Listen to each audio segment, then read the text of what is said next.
Hai semuanya, selamat menikmati video Indo Pauliau hari ini. Saya Sunardi Mulia. Hari ini kita akan membahas merayu suara kaum Nahdiyin. Kita rakyat Indonesia perlu mengingat kembali pepatah bijak guru bangsa sekaligus ketua PBNU periode 1984 sampai dengan 1999. Kiai Haji Abdurrahman Wahid atau Gus Dur. Kesatu, keberhasilan pemimpin diukur dari kemampuan mereka dalam mensejahterakan umat yang mereka pimpin. Kedua, mari kita bangun bangsa dan hindarkan dari pertikaian yang sering terjadi dalam sejarah. Inilah tugas kesejarahan kita yang tidak boleh kita lupa. Ketiga, yang lebih penting dari politik adalah kemanusiaan. NU yang berusia satu abad pada tanggal 7 Februari 2023 merupakan organisasi kemasyarakatan atau ormas Islam yang terbesar di Indonesia.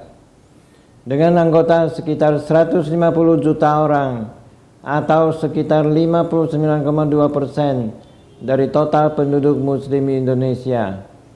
Tidak mengherankan jika suara NU diincar oleh partai-partai politik kontestan pemilu 2024. Apalagi tak sedikit kader NU yang terjun ke politik praktis, baik di legislatif maupun eksekutif.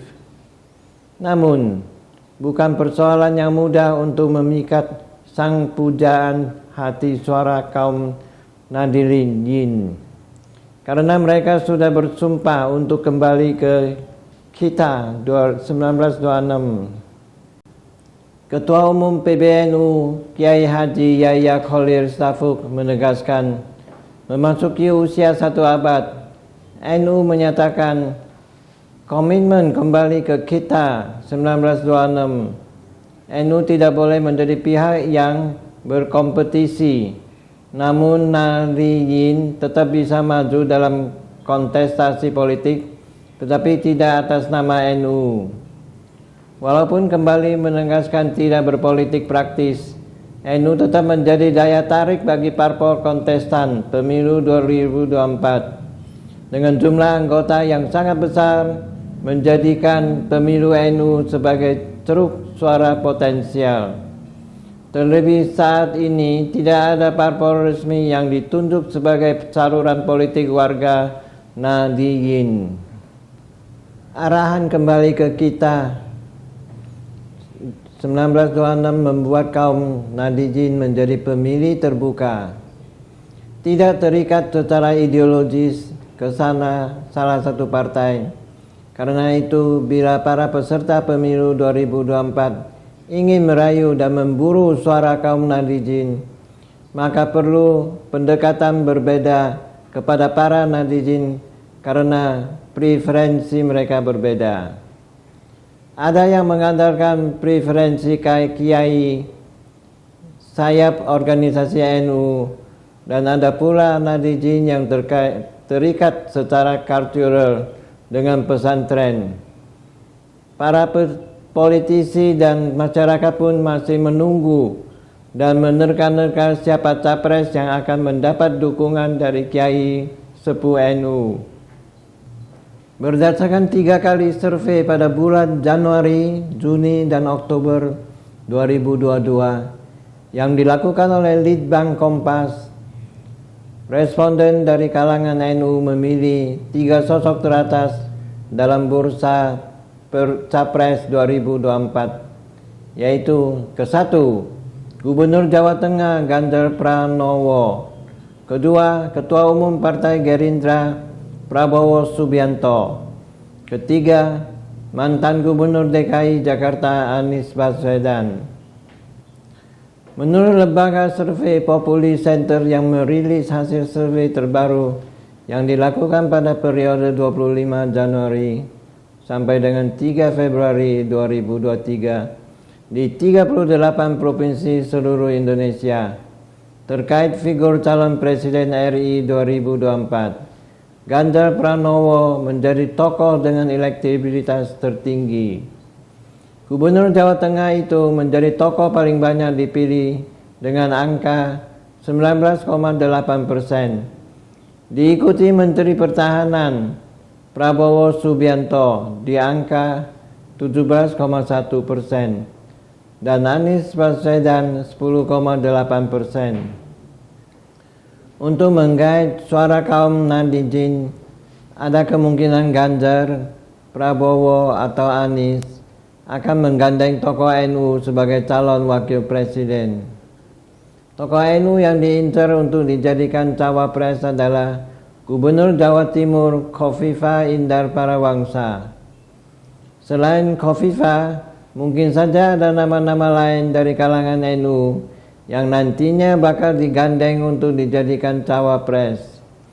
Namun merangkul sosok dari NU di Pilpres bukan jaminan mutlak akan menang. Kemungkinan besar suara warga NU akan pecah. Pilihannya tidak hanya kepada satu capres. Meneropong kembali Pilpres 2004, Megawati yang saat itu menjadi capres PDIP ternyata kalah meskipun sudah menggandeng Hasyim Muzadi yang merupakan pemimpin PBNU sebagai cawapres. Demikian pula dengan pasangan Wiranto Salahuddin Wahid atau Gus Solah. Ternyata kalah dalam pemilu 2004, walaupun Gus Solah berasal dari NU. Harus ingat bahwa belum tentu pilihan sejumlah kiai NU akan mengarah kepada capres yang dekat dengan PBNU. Sekali waktu antara struktural dengan cultural beda, apa yang diminta struktural di akar rumput belum tentu seperti itu. Fakta di lapangan sulit untuk memisahkan NU dengan politik. Kenyataannya selama ini NU seringkali tergoda masuk ke dalam lingkaran kekuasaan. Meskipun dalam berbagai kesempatan Ketua Umum PBNU Yahya Khalil Stakuf menegaskan bahwa NU dilarang terlibat secara kelembagaan dalam politik praktis. Kita rakyat Indonesia dari Sabang sampai Merauke berharap Ormas NU dapat menjaga jarak dengan keberpihakan dalam politik. Sesuai dengan kita 1926, NU berada di tengah dan tidak masuk pada wilayah politik praktis.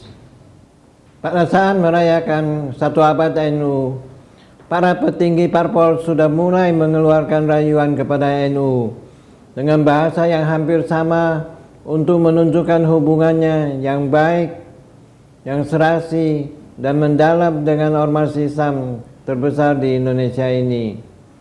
Tetapi kita semua tahu bahwa semua rayuan dan pernyataan para petinggi parpol peserta pemilu 2024 adalah untuk memburu suara kaum netizen yang sangat potensial. Sekian untuk berita hari ini. Terima kasih sudah menonton video Indo Pauliau hari ini. Saya Sunardi Mulia. Silakan like dan subscribe sekali. Tidak perlu untuk klik 2 kali.